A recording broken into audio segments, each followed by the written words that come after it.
నమస్కారం. శాస్త్రం మర్మం కార్యక్రమానికి స్వాగతం. దేవాలయాల్లో మూలమూర్తులు ఉండగా ఉత్సవమూర్తులంటూ ప్రత్యేకంగా ఉంటాయి. ఆ ఉత్సవమూర్తులకి ఎన్నో రకాల కైంకర్యాలనేవి చేస్తూ ఉంటారు. ఈ ధర్మపరమైన సందేహం గురించి మనందరికీ కూడా తెలియచేయడానికి మనతో ఉన్నారు ప్రముఖ ఆధ్యాత్మికవేత్త, ఆర్ష విద్యా తపస్వి, శ్రీ శృంగేరి మహాసంస్థాన ఉభయ తెలుగు రాష్ట్రాల సంచాలకులు అయినటువంటి బ్రహ్మశ్రీ పసర్లపాటి శ్రీనివాస బంగారయ్య శర్మ గారు. నమస్కారం శ్రీనివాస బంగారయ్య. నమస్కారం అమ్మా. చాలామందికి ఈ సందేహం కలిగే ఉండొచ్చు. దేవాలయాల్లో మూలమూర్తులని నిత్యం పూజలు అందుకుంటూ ఉంటారు. అయినా కూడా మళ్ళీ ఉత్సవమూర్తులంటూ ప్రత్యేకంగా ఉండి ఏదైనా పూజలు కానీ లేదంటే కళ్యాణాలు కానీ ఉత్సవాలు కానీ జరిగినప్పుడు ఆ మూర్తులను తీసుకుని వచ్చి ఊరేగింపు కార్యక్రమాలు ఎన్నో చేస్తూ ఉంటారు. ఇలా ఎందుకు చేస్తూ ఉంటారు? ఈ మర్మం ఏంటి? శాస్త్రాలలో కూడా ఇలాంటి ఏమైనా ఉన్నాయంటారా? సర్వవ్యాపకమైనటువంటి పరమాత్మ అంతటా నిండి ఉన్నాడు. అయితే కొన్ని కళలతో ఈ ప్రపంచాన్ని బ్రోస్తున్నాడు. ఏమ్మా, ఈ బ్రోచేటటువంటి కళలు ఏవైతే ఉన్నాయో ఆ కళలన్నిటినీ ధాన్యాధివాసము, శయ్యాధివాసము అన్నీ చేసి యంత్రాలని మంత్రించి అక్కడ చాలా అనుష్ఠానము, జపము అన్నీ చేసి అక్కడ ధారబోసి ఓ రూపాన్ని ఇస్తారు.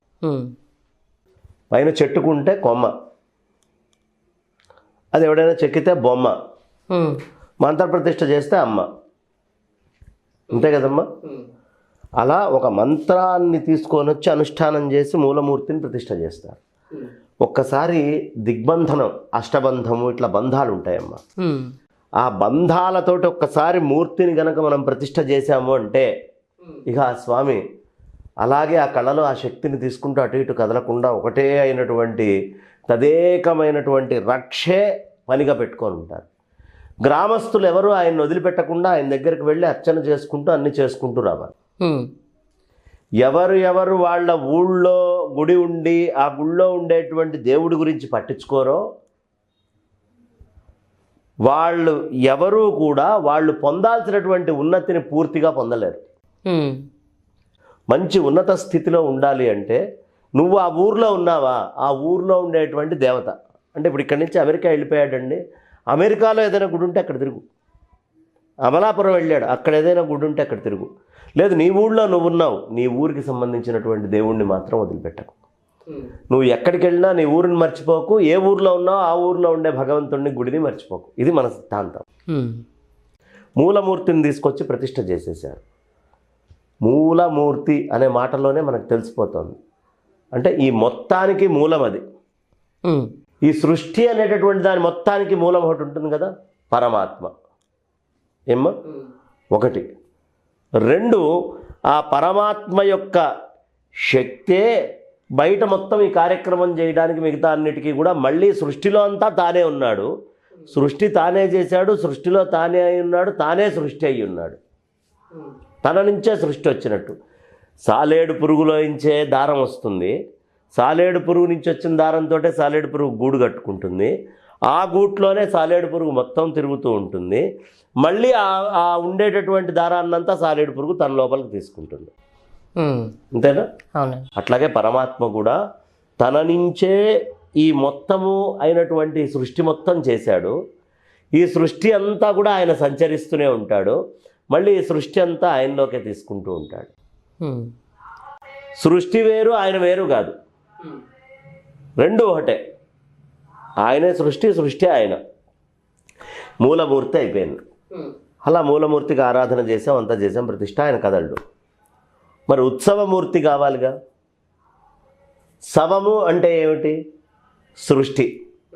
శవము అనే పదానికి అర్థము సృష్టి అని. ఉత్ అంటే ఉద్ధరించటము. సృష్టిని మొత్తాన్ని ఉద్ధరించాలి అనేటటువంటి ఉద్దేశ్యంతో నిరాకార నిర్గుణంగా మూలస్వరూపంగా ఉన్న పరమాత్మ సగుణ సాకారుడై మనిళ్లల్లోకి, మన వీధిలోకి, మన కోసం ఆయన వచ్చేటప్పుడు ఉద్ధరించాలి అని అనుకున్నప్పుడు ఆయన సంకల్పం కదా మనల్ని ఉద్ధరించటం. మనం ఉద్ధరింపబడాలి అన్నప్పుడు మూలమూర్తి దగ్గరికి వెళ్తాం. కానీ మనల్ని ఉద్ధరించాలి అన్నప్పుడు భగవంతుడు ఉత్సవమూర్తి అయి బయటకు వస్తాడు.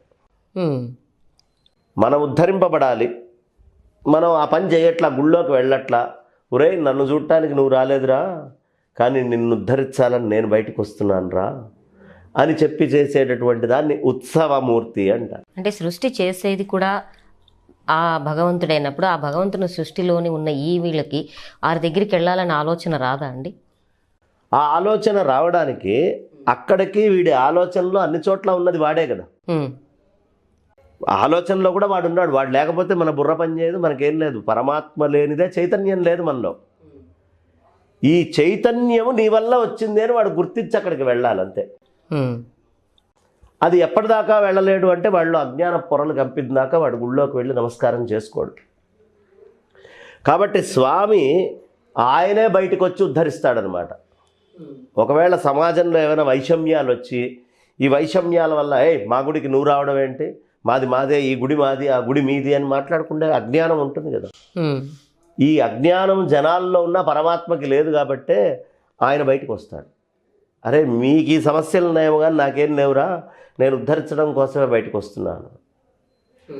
అలా ఉత్సవమూర్తి అంటే ఉద్ధరించేటటువంటి మూర్తి అనేటటువంటిది. అలాగే ఉత్సవము అనేటువంటి పదములో సవము అంటే యజ్ఞము అనే అర్థం కూడా వస్తుంది.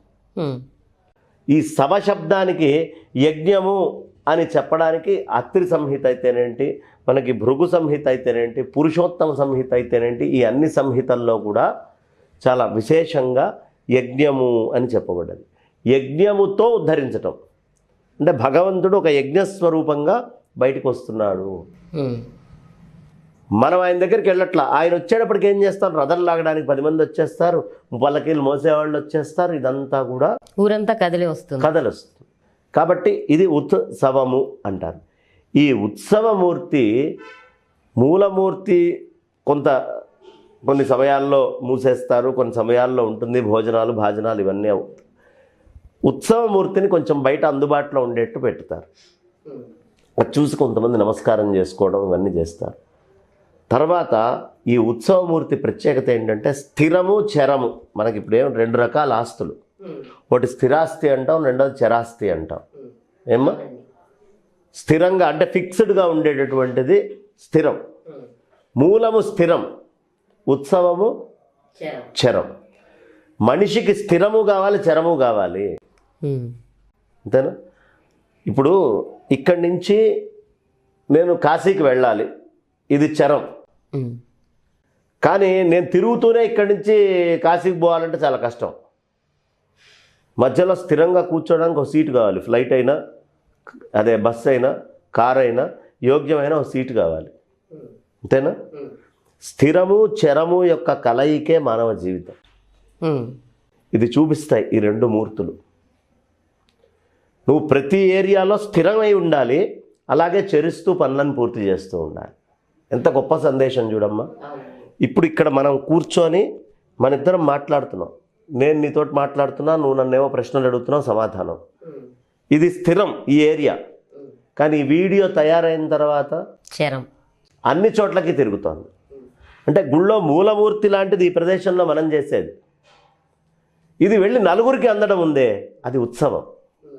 కాబట్టి స్థిరము చరము అనేటటువంటిది ఏమిటయ్యా అంటే, స్థిరమూర్తి అక్కడ ఉండి లోపలికి వచ్చిన వాళ్ళని ఉద్ధరిస్తూ ఉంటాడు.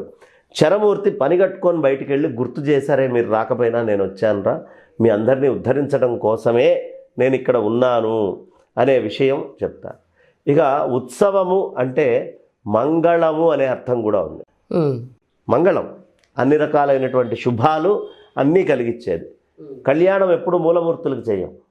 అవునండి, ఉత్సవమూర్తులకే చేస్తాం. అదే సందేహంతో అడిగానండి మిమ్మల్ని. కళ్యాణాలు ఎప్పుడైనా ఉత్సవమూర్తులకే చేస్తాం. అంటే మన ఇంట్లో ఉండేటువంటి కష్టాలు ఏమైనా తీరాలి, ఏదైనా ఇట్లాంటివి ఉన్నాయి, మనకు ఆ ఫలితం పూర్తిగా రావాలి అంటే మూలమూర్తి దగ్గర అర్చనలు అవుతాయి. ఈ కళ్యాణాలు, పబ్బాలు, ఉత్సవాలు, పండగలు, వేడుకలు, అందరూ నలుగురు కలిసి రావడం ఎక్కువ ఉత్సవమూర్తులకు జరుగుతుంది. కాబట్టి ఉత్సవం అనేటటువంటిది చాలా విశేషంగా ఉంటుంది. ఈ ఉత్సవాల్లో మళ్ళీ కొన్ని రకాలు ఉంటాయి ఉత్సవమూర్తుల్లో కూడా. అలా రకరకాలుగా మనకి నిత్యోత్సవాలు ఉంటాయి, పక్షోత్సవాలు ఉంటాయి, మాసోత్సవాలను ఉంటాయి, మహోత్సవాలను ఉంటాయి, వసంతోత్సవాలను ఉంటాయి. ఇట్లా రకరకాలైనటువంటి ఉత్సవాలు చేస్తారు. ఈ అన్ని ఉత్సవాల్లో ఉత్సవమూర్తులు పాల్గొనుంటారు. మరి ఈ ఉత్సవమూర్తులకి నిత్యం కూడా పూజలు జరుగుతాయా అండి? ఖచ్చితంగా స్వామివారికి చేస్తూనే ఇక్కడ హారతులు ఇస్తారమ్మా. నివేదన అన్నీ కూడా జరుగుతాయి. కొందరికి సందేహం కూడా ఉండే మంత్రశాస్త్రము మనకు ఆగమ శాస్త్రం ప్రకారం అక్కడ అవుతుంది. మూర్తి ఉంది అంటే ఇక్కడ కూడా వీళ్ళకి కూడా నివేదన అయి తీరాల్సిందే, ఉత్సవమూర్తులకు కూడా. కొన్ని చోట్ల మాత్రం ఉత్సవమూర్తులకి కేవలం ఉత్సవాలు అప్పుడే బయటికి తీసి మిగతా అప్పుడు పక్కన పెడుతూ ఉంటారు. కానీ కాదు, ఉత్సవమూర్తులకి కూడా రోజు అలంకరించి నైవేద్యం పెట్టడం అనేది శ్రేయోదాయకం. కాబట్టి ఉత్సవమూర్తుల యొక్క ప్రత్యేకత, ఉత్సవమూర్తిగా వస్తున్నాడంటే మనందరిని ఉద్ధరిస్తున్నాడు. కాబట్టి ఎక్కడైనా ఉత్సవమూర్తి కనిపిస్తే మనకి బయట నుంచి పల్లకీలో తీసుకెళ్ళేటప్పుడు కానీ ఎక్కడైనా బయట ఉత్సవం జరుగుతున్నప్పుడు భగవంతుడికి వెంటనే చెప్పులిప్పి ఓ నిమిషం అక్కడ నిల్చొని నమస్కరించి మనస్ఫూర్తిగా అది కొంచెం కదిలిన తర్వాత మళ్ళీ బండేసుకోనో నడుచుకుంటూనో వెళ్ళిపోవచ్చు. ఉత్సవమూర్తి వస్తున్నాడు అంటే ఆయన పని కట్టుకొని మన కోసం వస్తున్నాడు. వచ్చినప్పుడు మనం నిర్లక్ష్యంగా వెళ్ళిపోకూడదు, ఆయన కోసం నిల్చొని ఎదురు చూసి వెళ్ళాలి. ఇంతటి పరమార్థం అనేది ఉందండి. మనకి చక్కగా వారు మన పెద్దలందరూ ఇంత వేదాల ద్వారానో లేకపోతే శాస్త్రాల ద్వారానో ఈ దేవాలయాల్లో ఉత్సవమూర్తులని అలాగే మూలమూర్తులను పెట్టి అన్నీ కూడా మన కోసం, మన భవిష్యత్తు కోసం, లేదంటే ఆచార రూపంలో అందించడంలోని ఎంతో పరమార్థము, అర్థము, మర్మము ఇవన్నీ కూడా ఉన్నాయి. చక్కగా తెలియజేశారండి. ధన్యవాదాలు. విన్నారు కదండి, మూలమూర్తులకు, ఉత్సవమూర్తులకి ఉన్నటువంటి ఈ మర్మం అనేది శాస్త్రాల ద్వారా ఏ విధంగా మనకు అందించారో బంగారయ్య శర్మ గారు తన బంగారు వాక్కుల ద్వారా మనందరికీ కూడా తెలియజేశారు కదా. మరలా శాస్త్రం మర్మం కార్యక్రమంలో కలుసుకుందాం. నమస్కారం.